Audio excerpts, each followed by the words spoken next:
that's my custom cruiser here. You can see the damage done by this .4.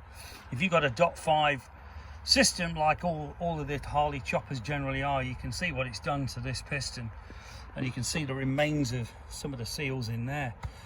But you've really got to be careful what you do use. Next, got this amazing pulling tool here for getting pistons out. Very good bit of kit from the dreaded Amazon, God help us. But yeah, .5 is .5 and .4 is .4, but the scam now is .5.1 racing brake fluid is bullshit. It's 4. Okay, so they should call it 6, or if it's going to be different, but there's literally nothing. I mean, look at these seals just completely collapsing.